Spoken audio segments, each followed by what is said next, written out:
Hello everyone, नमस्कार साथियों। तो दोस्तों, आज की क्लास का जो हमारा डिस्कशन है वो कास्टेशन या बध्यकरण से रिलेटेड रहने वाला है, क्योंकि आज की क्लास में हम पढ़ने वाले हैं कि बध्यकरण क्या होता है, नर पशुओं में बध्यकरण करने के क्या क्या बेनिफिट्स होते हैं और कौन कौन से मेथड होते हैं जिनके माध्यम से नर पशुओं में बध्यकरण की क्रिया की जाती है और कौन सा समय उचित होता है, यानी कि किस उम्र में बध्यकरण नर पशुओं के अंदर किया जाता है। ठीक है, तो चलिए सबसे पहले हम शुरुआत करते हैं बध्यकरण से, या हम कहें कास्टेशन।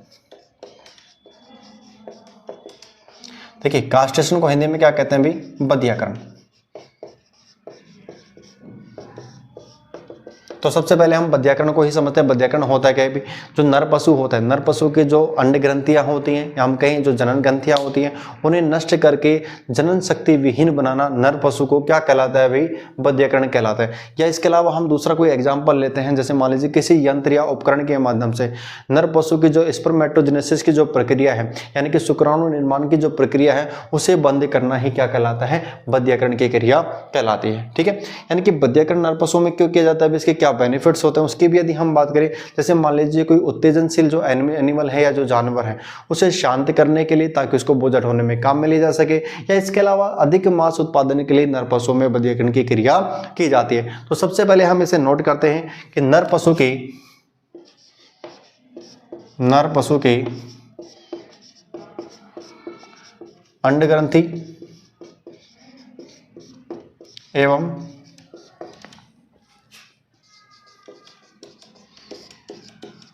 जनन ग्रंथि को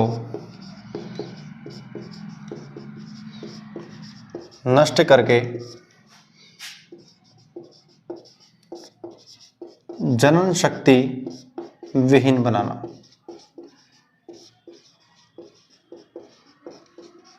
क्या कहलाता है अभी? कास्टेशन या बध्यकरण कहलाता है। ठीक है, ये तो बात हो गई बध्यकरण की। अब इसके अलावा देखते हैं कि किस मौसम में या किस ऋतु की बात करते हैं, यानी कि किस ऋतु में बध्यकरण की क्रिया करना बेस्ट माना गया है। तो बात आती है शीत ऋतु की,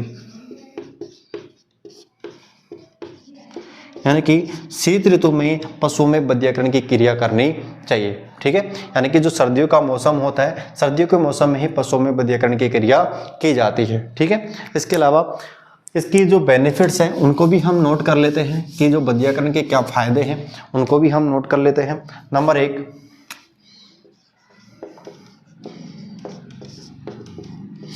देखिए नंबर 1 क्या है भाई? उत्तेजनशील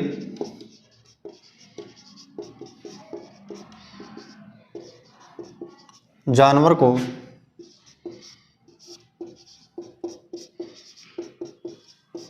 शांत करके उसे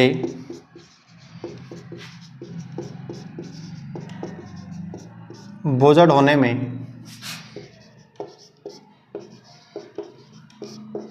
काम में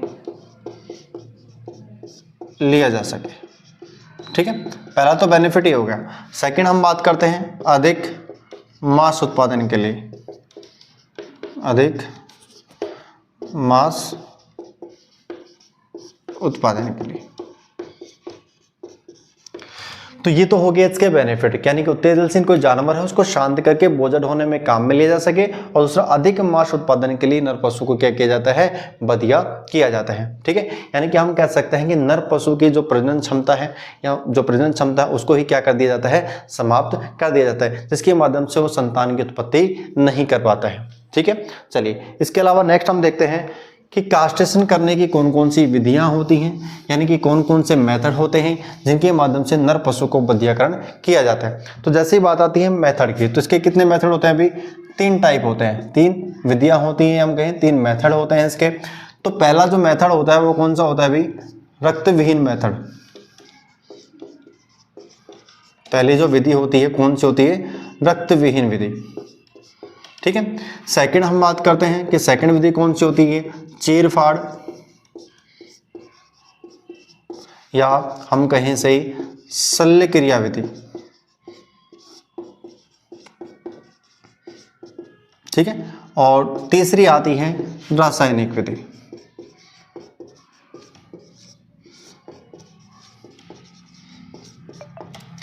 तो तीनों ही विधियों के बारे में हम डिस्कस करेंगे। कि जो रक्त विहीन जो मेथड है वो ज़्यादातर जो लार्ज एनिमल होते हैं, जो बड़े जानवर होते हैं, उनमें काम में ली जाती है। तो चीर फाड़ की जो विधि है, शल्य क्रिया की जो विधि है, जो छोटे जानवर होते हैं उनमें काम में ली जाती है। और रासायनिक विधि की जहाँ तक बात आती है, जो पक्षी श्रेणी की, जैसे हम बात करें मुर्गी की, हम बात करें यदि मुर्गे को यदि बदिया करना है तो उस समय रासायनिक जो मेथड में जो स्टील वेस्ट्रोल के नाम से जो टैबलेट आती है उसके माध्यम से क्या किया जाता है, मुर्गे को बदिया किया जाता है। तो तीनों ही विधि के माध्यम से, तीनों ही विधियों के माध्यम से बदियाकरण किस प्रकार से किया जाता है उनको हम डिटेल से पढ़ने वाले हैं। तो सबसे पहला मेथड आता है हमारे पास में रक्त विहीन मेथड। ठीक है, तो सबसे पहले हम पढ़ेंगे कि रक्त विहीन मेथड, कि रक्त विहीन मेथड के माध्यम से किस प्रकार से नर पशु का बधियाकरण किया जाता है। देखिए, इस मेथड को पढ़ने के लिए हम क्या करते हैं, दो इंस्ट्रूमेंट को देखते हैं। एक तो आता है बर्डिजो कास्टेटर, बर्डिजो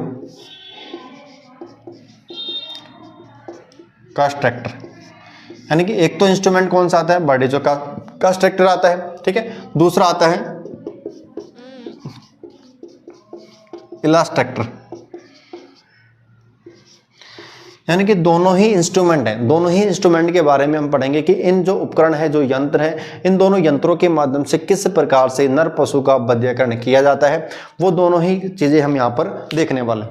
तो सबसे पहले हम देखते हैं कि बर्डिजो के माध्यम से जो बर्डिजो उपकरण होता है बधियाकरण करने का, तो सबसे उत्तम तो बर्डिजो कास्ट्रेटर के माध्यम से ही माना गया कि बर्डिजो कास्ट्रेटर के माध्यम से किस प्रकार से नर पशु का बधियाकरण किया जाता है, उसे भी हम समझने की कोशिश करते हैं। देखिए भी, एक रफली हम यहाँ पर एक डायग्राम लेते हैं स्कोटम का। ये हमने क्या लिया, यहाँ पर एक स्कोटम का एक रफली यहाँ पर डायग्राम लिया है। ठीक है, अब ये क्या होता है, अभी यहाँ पे क्या होंगे, भी पे ये क्या होते हैं, टेस्टिस होते हैं, यानी कि इसको तो हमने क्या कह दिया, स्कोटम, या इसको हिंदी में क्या कहेंगे, इसको भी वृषण कोश, स्कोटम या वृषण कोश। ठीक है, और ये क्या है, इसमें टेस्टिस, क्या भी टेस्टिस, या हम कहें वृषण। ठीक है, इनके दोनों वृषणों के मध्य में एक झिल्ली होती है जिसके माध्यम से अलग होते हैं। इस झिल्ली को क्या बोलते हैं, सेप्टम स्कोटी। ठीक है, अब इसको समझते हैं, यानी कि जो वृषण कोश में जो वृषण होते हैं वो किसके माध्यम से लटके होते हैं, स्पर्मेटिक कोड के माध्यम से लटके होते हैं, यानी वृषण रज्जुका के माध्यम से प्रत्येक वृषण कोश में क्या होता है, भी एक एक वृषण वहां पर लटका होता है। या फिर हम कहें यहाँ पर वेन्स आते हैं। ठीक है, एक इनकमिंग की होती है तो एक कौन सी होती है, आउट गोइंग की होती है। तो एक तो हमने कौन सी दर्शाई इसमें, इनकमिंग की है, और एक कौन सी है इसमें, आउट गोइंग की। अब जो इनकमिंग वाली है, यानी कि इनकमिंग वाली को हमने क्या कहा, यहाँ पे स्पर्मेटिक कोशिका, स्पर्मेटिक कोशिका, यानी कि इनकमिंग कोशिका क्या कुछ क्या देगी भी, यहाँ पे शरीर से मान लीजिए जो रक्त है, जो भोजन है, वो ऑक्सीजन है, वो वृषण तक यहाँ पर क्या करती है, सप्लाई करती है, जिससे किसका निर्माण होता है, स्पर्म का निर्माण होता है। किसका निर्माण होता है भाई, वृषण के अंदर स्पर्म या शुक्राणुओं का निर्माण होता है। यानी कि शरीर से रक्त, ऑक्सीजन, भोजन को क्या करती हैं, उपलब्ध करवाती हैं। ठीक है, जिससे क्या होता है, अभी वृषणों के अंदर स्पर्म या शुक्राणुओं का निर्माण होता है। अब जो स्पर्म है, जो दूसरी सेल्स हमने यहां पर देखनी है, कौन सी है, शुक्राणु जनन कोशिका। दूसरी कौन सी अभी, शुक्राणु जनन कोशिका। शुक्राणु जनन कोशिका क्यों कह रहे हैं, क्योंकि इसमें क्या होता है, भाई शुक्राणु होते हैं, और शुक्राणुओं को शिशन तक पहुंचाने का कार्य कौन सी कोशिका करती है, शुक्राणु जनक कोशिका करती है। कौन सी करती है, शुक्राणु जनक कोशिका, यानी कि शुक्राणुओं को शिशन तक पहुंचाने का जो कार्य है शुक्राणु जनन कोशिका करती है। ठीक है, अब ये तो बात हो गई यहां तक ही। अब हमारे पास में जो बर्डिजो कास्ट्रेटर जो यंत्र होता है, जो यहाँ पर जो वेन्स होती है, उस यंत्र के माध्यम से जो वेन्स होती है, इनको स्पर्मेटिक जो कोड होती है बर्डिजो कास्ट्रेटर के माध्यम से, इस स्पर्मेटिक कोड को या वेन को क्या कर दिया जाता है, दबा दिया जाता है या तोड़ दिया जाता है। ठीक है, यानी कि बीच में से क्या कर दिया, यंत्र के माध्यम से इस वेन्स को क्या कर दिया, उन्होंने तोड़ दिया। ठीक है, अब ये जैसे हम बात करते हैं, जैसे किसी वृक्ष को जैसे मान लीजिए पानी नहीं मिलता है तो क्या करता है, धीरे धीरे वो सूख जाता है। इसी प्रकार से इनको जब पोषण वगैरह नहीं मिलता है तो ये भी क्या होंगे, धीरे धीरे सूख जाएंगे, यानी कि इनकी जो जनन क्षमता है वो भी क्या हो जाती है, वो समाप्त हो जाती है। ठीक है, यानी कि इस मेथड के माध्यम से, इस यंत्र के माध्यम से, तो इस प्रकार से क्या किया जाता है, नर पशु का बधियाकरण किया जाता है। ठीक है, दूसरा हम देखते हैं इलास्ट्रेक्टर जो उपकरण होता है, इलास्ट्रेक्टर यानी कि इसको हम क्या कह सकते हैं, रबड़ रिंग द्वारा, रबड़ रिंग द्वारा। देखिए लास्ट ट्रैक्टर जो उपकरण होता है, इस यंत्र के माध्यम से किस प्रकार से नर पशु का बध्यकरण किया जाता है उसकी हम बात करते हैं। जैसे मान लीजिए वृषण कोश की जब शुरुआती या हम कहीं अंडकोश की शुरुआती अवस्था में ही क्या कर दिया जाता है कि रबड़ का एक जो छल्ला होता है थोड़ा सा हार्ड होता है, थोड़ा सा कठोर होता है। यानी अंडकोशों की शुरुआती अवस्था में किस प्रकार, देखिए यहाँ पर एक हम डायग्राम लेते हैं, ये क्या है भाई, वृषण कोश है, इसमें क्या है, वृषण है, ये किस झिल्ली के द्वारा, सेप्टम स्कोटे के द्वारा, इसमें आने वाली क्या है, एक इनकमिंग वेन है, एक क्या कौन सी है, आउटगोइंग है। यानी कि ये क्या करती है, पोषण उपलब्ध करवाती है। दूसरी कौन सी है भाई यहाँ पे, यानी कि जो शुक्राणु है उनको क्या करती है, शिशन तक पहुंचाने का कार्य करती है। ठीक है, यानी कि जो रबड़ की एक रिंग होती है ये अंडकोशों की शुरुआती अवस्था में इस प्रकार से इसको लगा दिया जाता है, थोड़ी सी हार्ड होती है, कठोर होती है, तो धीरे धीरे क्या करती है, वेन को ब्लॉक कर देती है। अगर इसकी बात करें लास्ट ट्रैक्टर की या जो बड़ी जो कास्ट ट्रैक्टर होता है, दोनों की अगर हम तुलना करें तो दोनों में जो कष्ट अधिक जो होता है वो किस में होता है, बड़ी जो कास्ट ट्रैक्टर में अधिक कष्ट होता है पशु को, जबकि लास्ट ट्रैक्टर के माध्यम से धीरे धीरे वैन को क्या कर दिया जाता है, ब्लॉक कर दिया जाता है। यानी कि इसमें पशु को उसकी तुलना में क्या होता है, कष्ट कम होता है। यानी कि दोनों ही मेथड है जो पशु की कास्ट्रेशन या बध्यकरण करने के लिए काम में लिए जाते हैं। ठीक है, चलिए नेक्स्ट अब हम देखते हैं जो सेकंड हमारा जो मेथड रहने वाला है कास्ट्रेशन का, वो आता है चीरफाड़। सेकंड रहने वाला है चीरफाड़, या हम इसे कहेंगे शल्य क्रिया द्वारा।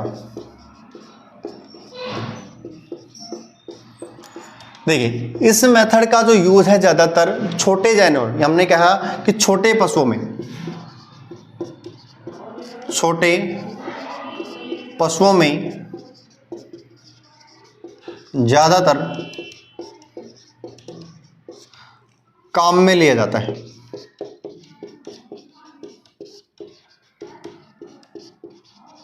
ठीक है, अगर इसके अलावा बात करेंगे शल्य क्रिया द्वारा किस प्रकार किया जाता है भाई, यानी कि शल्य क्रिया के माध्यम से पशु के जो अंडकोश में चीरा लगाकर अंडकोशों को क्या कर दिया जाता है, बाहर निकाल दिया जाता है। तो इसमें हम कह सकते हैं चीरा लगाकर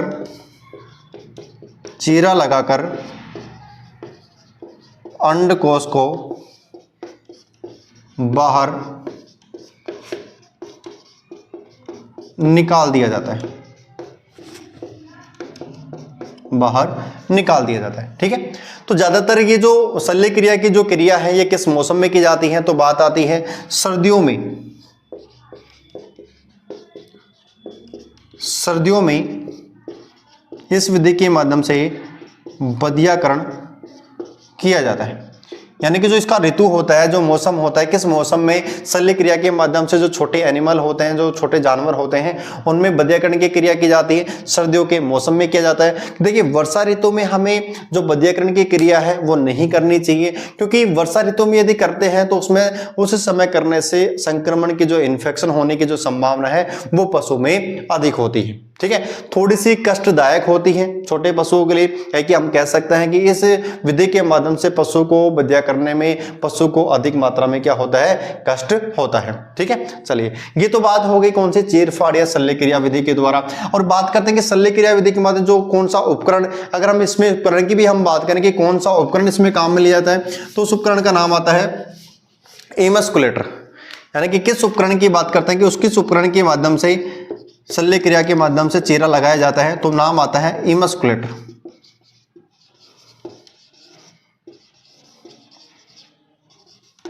यानी कि एमस्कुलेटर जो यंत्र होता है इसके माध्यम से पशु में क्या लगाया जाता है, चीरा लगाया जाता है और उसके अंडकोशों को बाहर निकाल दिया जाता है। यानी कि इस उपकरण के माध्यम से पशु में क्या की जाती है, शल्य क्रिया की जाती है। ठीक है, क्या बध्यकरण किया जाता है। चलिए तीसरा मेथड आता है, इसमें तीसरा मेथड आता है रासायनिक, या हम कहें रासायनिक विधि। देखिए रासायनिक विधि की जहां तक बात आती है कि रासायनिक विधि के द्वारा, कि जहां भी तक तो हम क्या कर रहे थे, भी लार्ज एनिमल का हमने देखा बध्यकरण, कि स्मॉल एनिमल का हमने देखा बध्यकरण।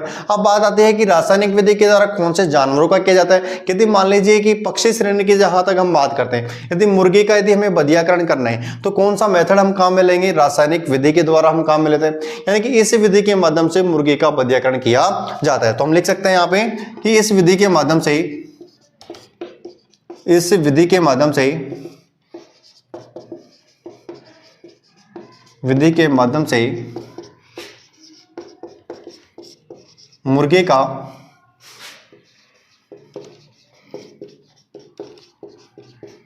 बधियाकरण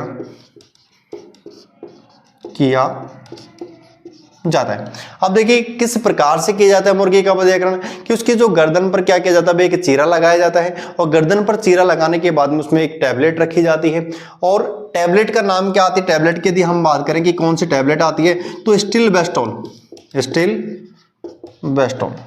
यानी कि स्टिल्बेस्टोल के नाम से एक टैबलेट आती है जो क्या करती है, मुर्गे की गर्दन पे रख दी जाती है, जिससे क्या किया जाता है, मुर्गे का बधियाकरण हो जाता है। ठीक है, यदि हम बात करें कि जो बधियाकृत जो मुर्गा होता है वो क्या कहलाता है, तो बधियाकृत मुर्गे की जहां तक बात आती है कि बधियाकृत नर मुर्गा कैपन कहलाता है।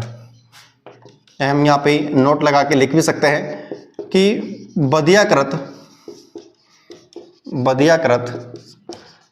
नर मुर्गे को क्या कहता है अभी, केपन कहा जाता है। क्या कहा जाता है, केपन कहा जाता है। ठीक है, तो ध्यान रहे कि बधियाकृत जो नर मुर्गा है उसे क्या कहा जाता है, केपन कहा जाता है। तो ये तो बात हो गई हमारी कि कास्ट्रेशन का जो मेथड था, हमने तीनों मेथड देखे, कौन कौन से देखे। सबसे पहले हमने देखा कि रक्तविहीन मेथड कौन सा होगा, कि रक्तविहीन मेथड में कौन कौन से हमने ये यंत्र जो काम में ले रहे हैं जिसके माध्यम से नर पशु का बधियाकरण किया जाता है। ठीक है, उसके बाद में हमने देखा दूसरा उसका मेथड देखा चीरफाड़ या शल्य क्रिया विधि के माध्यम से, शल्य क्रिया विधि के माध्यम से किस प्रकार से नर पशु का बधियाकरण किया जाता है।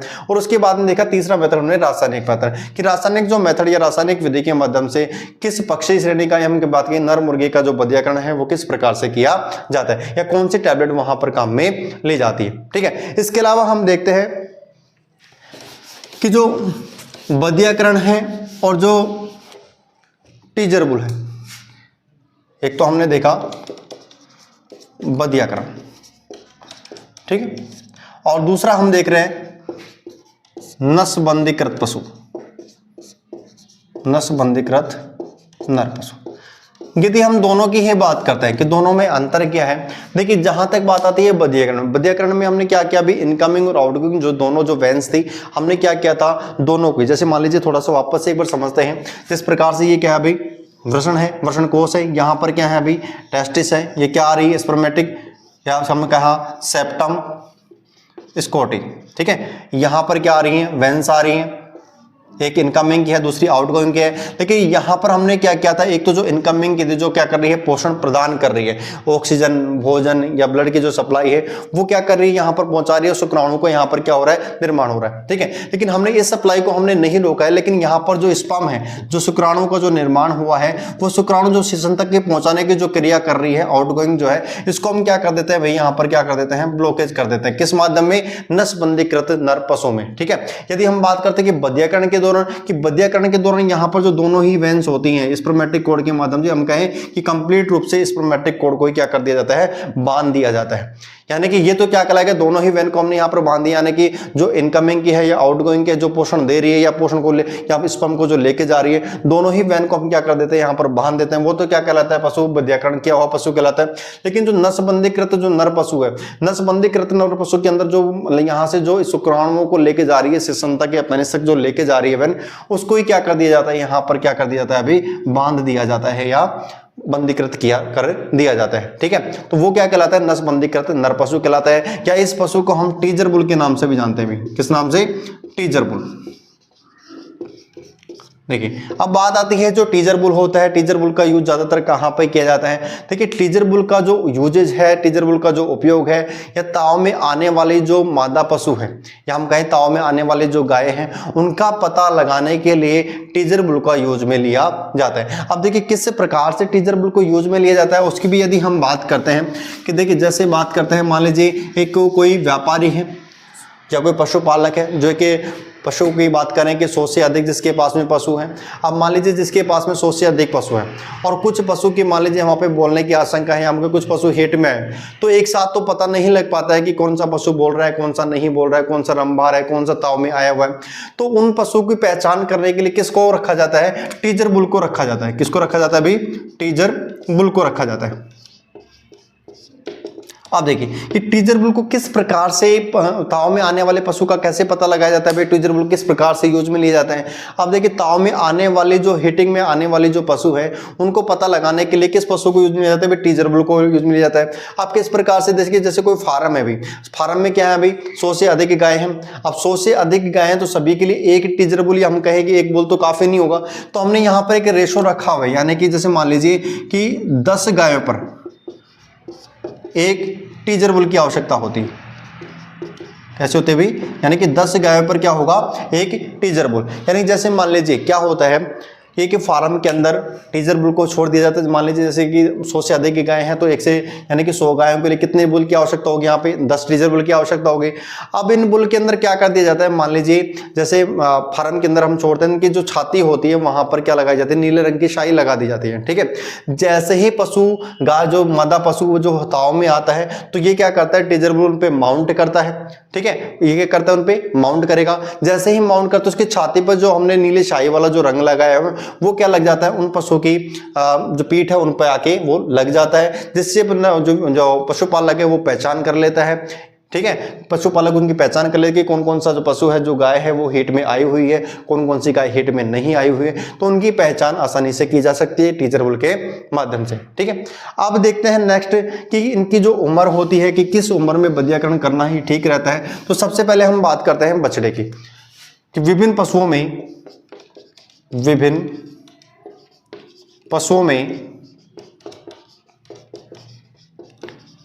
बधियाकरण की उम्र। ठीक है, जैसे बात करते हैं कि बधियाकरण की उम्र, सबसे पहले हम बात करते हैं कि जो बछड़ा होता है, बछड़ा के में जो बधियाकरण की जो उम्र है वो कितनी होती है, भी 8 से 10 सप्ताह के मध्य, यानी कि 8 से 10 सप्ताह के मध्य में क्या कर दिया जाता है, उसमें बधियाकरण कर देना चाहिए। ठीक है, इसके अलावा हम देखते हैं मेमना। जैसी बात आती है मेमने की, मेमना क्या होता है, भाई बछड़ा गाय का बच्चा होता है। ठीक है, जो मेल नर होता है वो क्या कहलाता है, भाई बछड़ा कहलाता है। मेमने की बात की, भेड़ का जो बच्चा होता है वो क्या कहलाता है, लैम्ब या मेमना कहलाता है। मेमने की जैसे बात करें, मेमने का जो टाइमिंग होता है 2 सप्ताह या हम कहें 14 दिन या 2 सप्ताह इसका बधियाकरण का टाइमिंग होता है। इसके अलावा हम देखते हैं जो कीड़ होता है, कीड़ क्या होता है, भाई बकरी का जो बच्चा होता है, इसका जो टाइमिंग होता है वो कितना होता है, 2 से 4 सप्ताह। बधियाकरण की जो उम्र होती है इसकी वो कितनी होती है, 2 से 4 सप्ताह की उम्र में कीड़ में कर देना चाहिए। ठीक है, अब इसके अलावा बात करते हैं पिगलेट की। पिगलेट या जो सुअर का जो बच्चा होता है उसकी जो उम्र होती है कितनी होती है, 1 सप्ताह, यानी 1 सप्ताह की उम्र में उसमें बधियाकरण की क्रिया कर देनी चाहिए। तो दोस्तों ये था आज की क्लास का हमारा डिस्कशन। तो आज हमने पढ़ा है कि भाई बधियाकरण क्या होता है, कौन कौन से इसके मेथड होते हैं, किस उम्र में पशुओं में बधियाकरण कर देना चाहिए। ठीक है, मिलते हैं नेक्स्ट पार्ट में। Thank you so much.